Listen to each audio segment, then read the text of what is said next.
ọ dị ma nwanne ndị wee nụna nọ Thank you, sir. O nwere mkpesa ọzọ ịbịakwara, o nwere mgbe ị bịara nye anyị mkpesa ebe a anyị etikwa ebe ikuku, mana o nwere mkpesa ọzọ isizi mba na o ruole mgbe ị ga-abịazi ihu na ihu ka e kwuo ya face to face. Gaa n'ihu. Thank you, sir. Aha m bụ Comrade Chile onye na nke ya, abụ m onye ehime mba nọ, esi m na village a na-akpọ Ala Igbo nọ na Umalmak Umueze Autonomous Community. Enwere oge 2022 anyị nwere little problem na my o nwere little problem sha, egbiri mmadụ anwụ. So one brother from my community as well, ahịa ọ Mr. Lapsi Nnamdi Ohagem, ihe ha mere na February 2022. So ruo na August,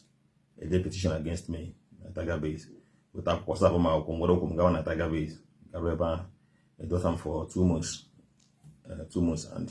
wee mechaa ihe niile mere, wee tacha m ahụ niile atara m ka wee chọpụta m aka m ọsọ ya, aka m eso n'ihe butere esemokwu na ihe butere gbugbu mmadụ na ihe ndị a niile. And I'm telling you honestly, God knows that I am not involved and I have not been in that this thing before. So nke ahụ agacha oge m lọtara from anti-kidnapping, tacha ahụ dị na ya. Apart from that not the fact that emekwara m gachụakwa udo, gacha na ka onye eze anyị kpọrọ ndị obodo anyị ndị amara aha ha gaa na ka onye eze, so that anyị ga-enye aka ka enwe ihe butere problem na obodo, ka ndị chief ma ndị amara aha ha nye aka ka eme ya, maka ahụ my community leader, mụ ahụ the chairman of my village, bụkwa secretary of my clan and all this of them.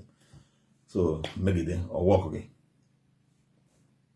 I'm surprised ebe ọbụla emere ihe that lapsi kpọọ ma ọbụla emere ihe kpọọ ma sị ebe ọbụla m kpọrọ na ya ga-aza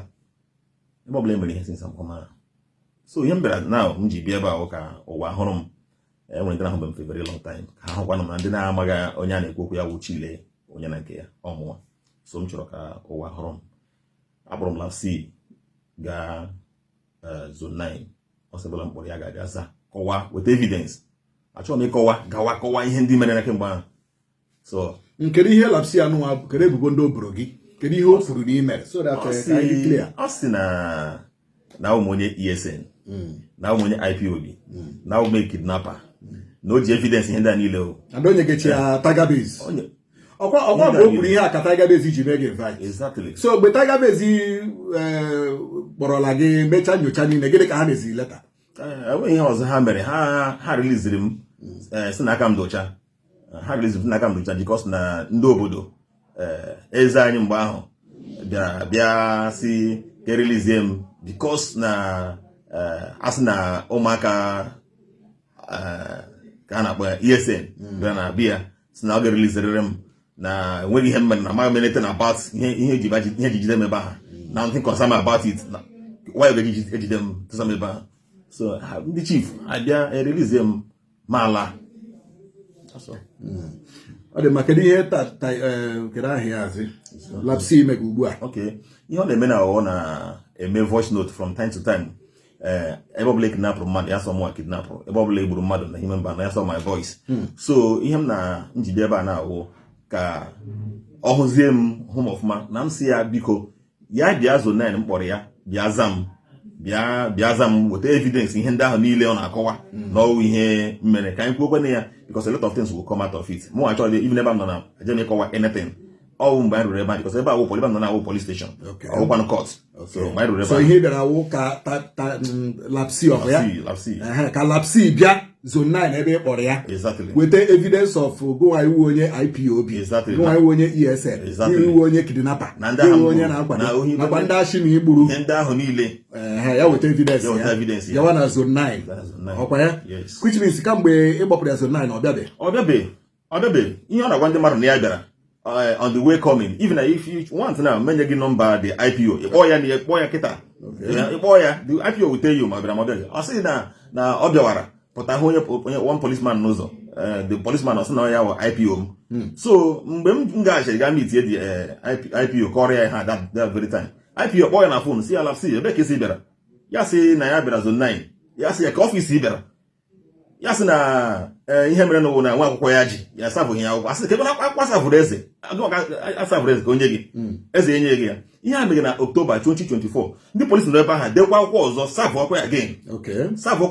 ọ bịaghị ruo today ọ bịaghị but ọ ka na-ekwukwe n'ihu ọ ka nwere nke o mere recently na-erube 3 days na 4 days ole ebe ọ na-agba ede voice ole ebe ọ na-agba ebe ha ka ebe ọ na-agba ega this voice to tell you honestly speaking na enwe ndị na-asa ha n'ahụ ya na local government enwe ndị na-asa ha n'ahụ ya na Owerri enwe ndị na-asa ha n'ahụ ya na ndị asọ ma ebe ọ nọ asị m this voice note ihe isi ọ na-ekwu kedu ebe esi nweta the information okay ọ na-etinye na different platforms ọ na-etinye na platform ndị obodo anyị ọ na-etinye na platform ndị ime mba nnọọ ọ na-etinye na individuals platforms ndị just distant ka WhatsApp ka a na-akpọ ya WhatsApp wall group ọ na-etinye ihe ebe dị iche iche so ndị mmadụ post okwu ya menwetakwa ya ma ndị mma post na mana ihe dị otu a mege ya okay so ihe na-ekwu lapsi ya bịa zo oku polisi kpọga ya na zone 9 yes da ya were kwene evidence ma ya were evidence bịawa nke taa dị ready kọwa hụzie kewe eziokwu na kewa asị ewu kidnapper ewu ESN IPOB exactly na ọbaghị uru ị na-emeta aha gị ọkwa ihe iji maka ya bịa ọgwụla nwe ihe ọzọ biko ọ bụrụ na ime onye lapsi ewu anyịrịọ ka anyị na-arịọ ọgwa ya na onye ahụ na-ebo ebubo ewu kidnapper ewu ESN ewu IPOB na ọchị ya chịrị evidence bịawa zone 9 kamgbe ole mgbe ị kpọpụrụ zone 9 na the first time zone 9 a wụ on the 27th December 2023 kamgbe 2023 ruo taa ọ bịaba zooko ha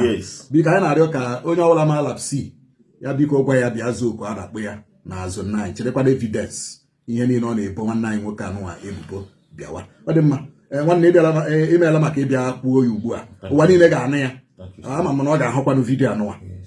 ihe niile fọziri ya ime ọ bụrụzia na ọ gaa n'ihu na-emeta aha gị nwekwara ike bịaghachite ebe a ka isozie ya n'ụzọ iwu